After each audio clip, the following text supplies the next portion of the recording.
नमस्कार साथियों। मेरा नाम प्रोफेसर जय है और मैं पिछले काफ़ी सालों से टीचिंग के काफ़ी एग्ज़ाम्स को पढ़ा रहा हूँ। और अब बात करते हैं केवीएस इंटरव्यू की। तो केवीएस में 2017 में हमने काफ़ी सारे पीआरटी, टीजीटी, पीजीटी में सिलेक्शंस दिए हैं और 2019 में जो इंटरव्यूज़ हुए थे उसमें भी काफ़ी अच्छा हमारा रिज़ल्ट रहा था। और हमारा एक पॉपुलर इंटरव्यू एक्सपीरियंस जो कि निशा चौहान, केवीएस टीजीटी का आपने सुना ही होगा, वो मेरी ही स्टूडेंट है। तो उन्होंने नाम भी वीडियोज़ के अंदर बताया था कि जय सर से मैंने मेंटोरशिप ली है। तो पूरी प्रॉपर गाइडेंस के लिए हमने आप लोगों के साथ काफ़ी सारे एक्सपीरियंसेस शेयर किए। और आज इस वीडियो को बनाने का मेन मकसद ये है कि आपको ये पता हो कि केवीएस का जब इंटरव्यू आप देने जाएं तो आपको स्टार्टिंग से लेकर के एंड तक क्या क्या स्टेप्स फॉलो करने पड़ेंगे और कौन कौन सी चीज़ें आपको उस दिन फेस करनी पड़ेंगी।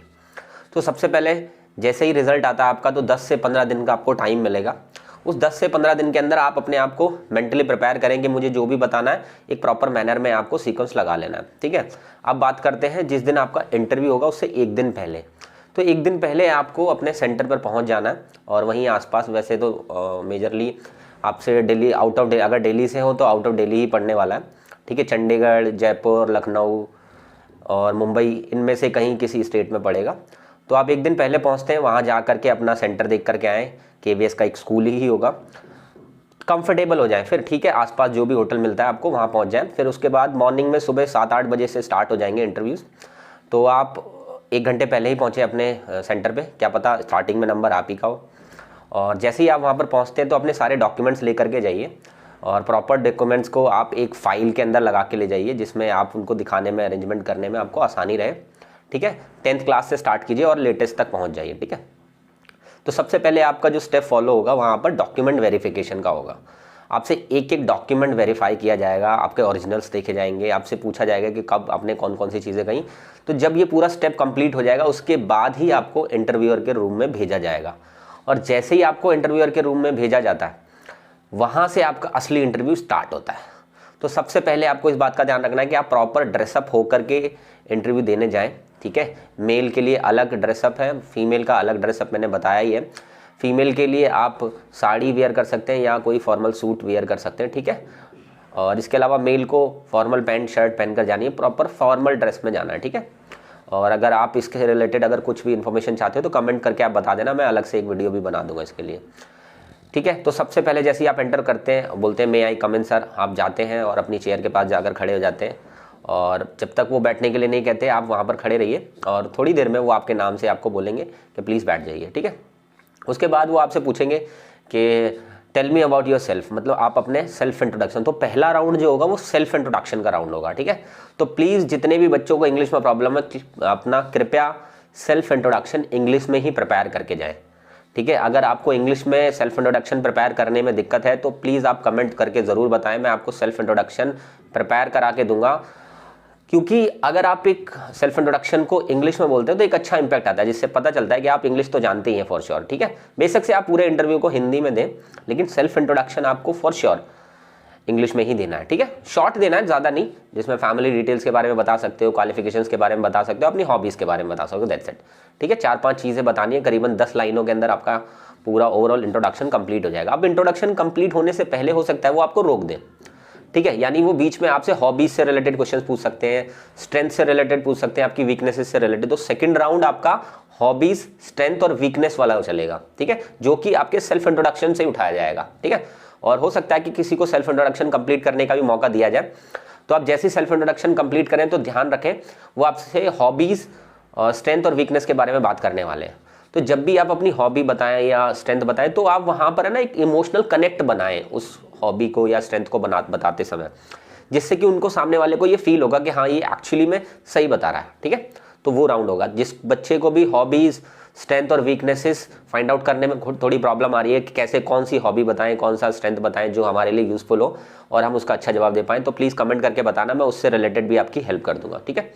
और स्पेशली मेरे पास बहुत सारे कमेंट्स आ रहे थे, बहुत सारे बच्चों ने कॉल्स भी किए मुझे कि सर प्लीज़ एक सिस्टमैटिक वे बताइए कि किस तरीके से हमें क्या क्या प्रिपेयर करना है। तो मैं ईच एंड एवरी क्वेश्चन का रिप्लाई कर रहा हूँ यहाँ पर, ठीक है। तो प्लीज़ आप जो जो मैं बात बता रहा हूँ ये सारे स्टेप्स को ध्यान में रखें कि केवीएस इंटरव्यू वाले दिन आपको क्या क्या फॉलो करना है, ठीक है। जैसे ही आप स्ट्रेंथ बता करके हटेंगे, वीकनेसेस भी हो सकता है आपसे पूछ ली जाए या हॉबीज़ भी पूछी जाए, तो उसमें क्रॉस क्वेश्चन बहुत सारे बन सकते हैं, ठीक है। तो अपनी स्टोरीज वगैरह भी आपको पता होनी चाहिए कि उस स्ट्रेंथ से रिलेटेड या हॉबी से रिलेटेड उसके क्या बेनिफिट होता है, तो वो भी ज़रूर बताना। थोड़ा इमोशनल कनेक्ट बनेगा, लोगों को अच्छा लगेगा, मतलब पैनलिस्ट को थोड़ा अच्छा लगता है कि हाँ कोई बंदा बता रहा है तो थोड़ी कहानी उसमें अटैच कर रहा है या थोड़ा इमोशनल कनेक्ट लेकर के आ रहा है, ठीक है। थोड़ा सा ऐसा करना अच्छा लगे, मतलब स्टोरी टेलिंग के जरिए बताने की कोशिश करना। फिर उसके बाद वो आपसे उसके बाद जैसे ही आप ये स्ट्रेंथ कंप्लीट करेंगे, फिर उसके बाद आपसे बात करेंगे अब डेमो टीचिंग के बारे में, ठीक है। सबसे पहले वो आपको यूँ नहीं कहेंगे कि चलिए एक टॉपिक पढ़ाइए, नहीं। सबसे पहले पूछेंगे कि आप बताइए कि अगर आपको नाउन पढ़ाना है तो कैसे पढ़ाएंगे, अगर आपको मैथ्स का कोई टॉपिक पढ़ाना है तो कैसे पढ़ाएंगे, ईवीएस का कोई टॉपिक पढ़ाना है तो कैसे पढ़ाएंगे, है ना। सबसे पहले ये पूछेंगे कैसे पढ़ाएंगे। यहाँ पर आपको बोर्ड का इस्तेमाल नहीं करना, ना ही खड़े होकर के डेमो टीचिंग करने लग जानी है, नहीं। आप उनको तरीके बताओगे, है ना, कि जैसे कोई भी सब्जेक्ट पूछा जाए तो सबसे पहले आप बताएंगे सर हम उसको रियल वर्ल्ड से कनेक्ट करेंगे। कोई भी सब्जेक्ट हो, सभी को रियल वर्ल्ड से कनेक्ट किया जाता है, ठीक है। रियल लाइफ एग्जांपल्स लेंगे, बच्चों से तरह तरह के क्वेश्चंस पूछेंगे, और जब बच्चा उसमें अच्छे से इन्वॉल्व हो जाएगा सर, फिर उस फाइनली हम उस टॉपिक को निकाल करके बच्चों के सामने रख देंगे, ठीक है। तो इस बात का ध्यान रखें कि पहले वो तरीका पूछेंगे कि आप कैसे पढ़ाओगे, ठीक है। फिर उसके बाद जैसे ही वो सेटिस्फाई होंगे आपके इस रिप्लाई से, फिर आपको कहेंगे कि क्या कोई आप टॉपिक प्रिपेयर करके आए हैं किसी सब्जेक्ट का प्राइमरी लेवल पर, तो हाँ प्लीज़ आप वहाँ पर जो भी टॉपिक प्रिपेयर, वैसे तो आपको हर एक सब्जेक्ट का टॉपिक प्रिपेयर करके जाना चाहिए एक एक, ठीक है। एक हिंदी का, एक इंग्लिश का, एक मैथ्स का और एक ईवीएस का, ठीक है। हिंदी इंग्लिश में आप पोइट्री करके जाओ तो सबसे बेस्ट है, क्योंकि पोइट्री में आपको बहुत मौके मिलेंगे अपने आप को एक्सप्रेस करने के, ठीक है।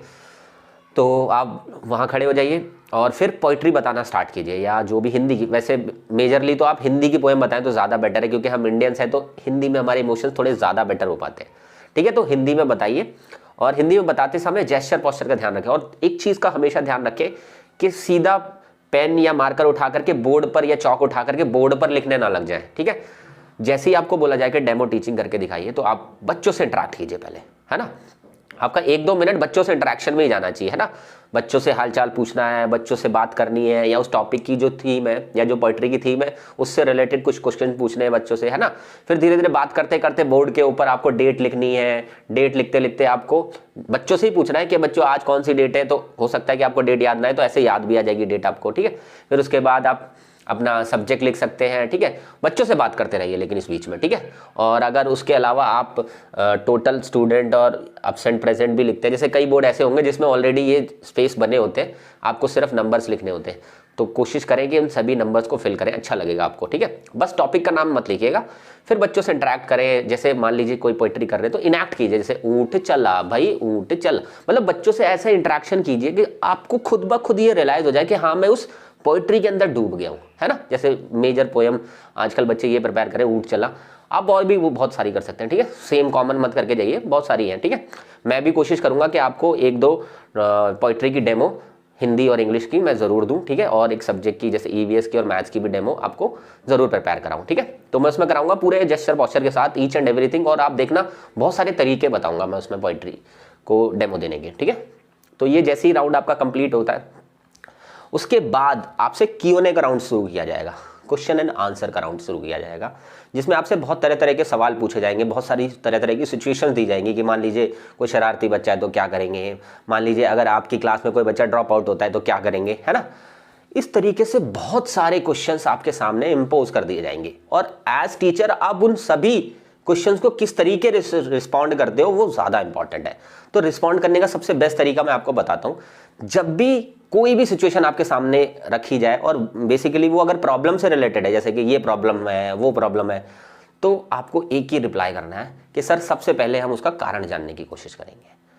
कारण पता करेंगे, कारण किससे पता करेंगे, उस बच्चे के दोस्त से पता करेंगे या पेरेंट्स से पता करेंगे। तो ये बात हमेशा अपने दिमाग में रखनी है कि कोई भी क्वेश्चन पूछा जाए सिचुएशन से रिलेटेड, प्रॉब्लम से रिलेटेड, तो सबसे पहले कारण जानते हैं, कारण जानने के बाद फिर क्या करते हैं कि उस प्रॉब्लम का समाधान करने की कोशिश करते हैं।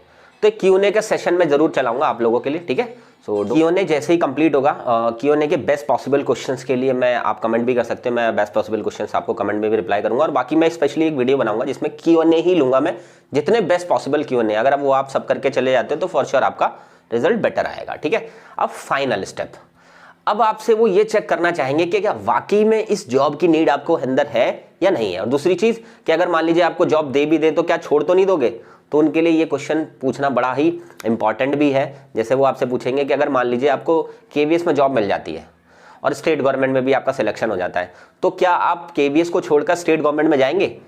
आप बोलेंगे नहीं सर, मैं केवीएस ही ज्वाइन करना चाहता था, क्योंकि केवीएस के अपने जो भी बेनिफिट्स आपने सोचे हैं कि हाँ मेरे को ये बेनिफिट्स बताने के, केवीएस के अंदर मल्टीकल्चरल डेवलपमेंट होता है या मुझे भी बहुत कुछ सीखने का मौका मिलेगा, है ना, ऐसे बहुत सारे फायदे बता सकते हैं आप। और दूसरी चीज़ वो ये भी कह सकते हैं आपसे कि अगर मान लीजिए आपका पीआरटी के तौर पर सिलेक्शन किया जाता है, तो कल को आप टीजीटी के लिए सिलेक्ट हो जाते हैं, तो आप यहाँ पर ये रिप्लाई करेंगे कि अगर सर केवीएस मुझे अप्लाई करती है एज टीजीटी पढ़ाने के लिए तो मैं ज़रूर पढ़ाऊंगा, और वो भी मैं केवीएस में पढ़ाऊंगा, स्टेट गवर्नमेंट में नहीं, क्योंकि जब मेरे को केवीएस ने ही मौका दिया है पीआरटी के तौर पर वर्क करने का, तो क्यों ना मैं टीजीटी के तौर पर भी केवीएस में ही अपनी सर्विसेज दूं। ठीक है, तो वहां पर कमिटमेंट दिखानी है आपको केवीएस के प्रति, ठीक है, और टीचिंग प्रोफेशन के प्रति भी, क्योंकि आपको मान लीजिए आपने सारे आंसर्स बढ़िया कर दिए, अब उसको फाइनली ये आपको ट्रस्ट दिलाना है कि हाँ अगर आप मुझे जॉब देंगे तो मैं उस चीज़ को निभाऊंगा और प्रॉपर मैनर में जो चीज़ आप चाहते हैं वो फुलफिल भी करूंगा। ठीक है, तो उस प्रॉपर मैनर में आप जवाब दीजिए, और इस चीज़ का ध्यान रखिएगा जितना ज़्यादा क्वेश्चंस आपके पास आ रहे हैं उनको सभी को वेलकम करो, और इस बीच में कहीं भी कोई क्वेश्चन में अटक जाओ आप तो सॉरी कह के प्लीज़ आगे फॉरवर्ड करना, क्योंकि अगर सॉरी नहीं कहोगे तो हो सकता है वो ईगो पर ले जाए। ठीक है, तो इस चीज़ का ध्यान रखना, और जैसे ही आप कोई क्वेश्चन का रिप्लाई कर रहे हो और एकदम से दूसरा क्वेश्चन आ जाए तो आप उस क्वेश्चन को छोड़ते हुए जो नेक्स्ट क्वेश्चन आपके पास आया उसको रिप्लाई करें। ठीक है, क्योंकि उस क्वेश्चन को आप सेटिस्फाई कर चुके हैं इसलिए दूसरा क्वेश्चन पूछा गया पैनलिस्ट के थ्रू। ठीक है, तो आई होप मैंने एक एक स्टेप बताया, और फिर उसके बाद आप जब वो आपको कंप्लीट कर दें तो थैंक यू सो मच बोलते हुए आप फाइनली बाहर निकलेंगे।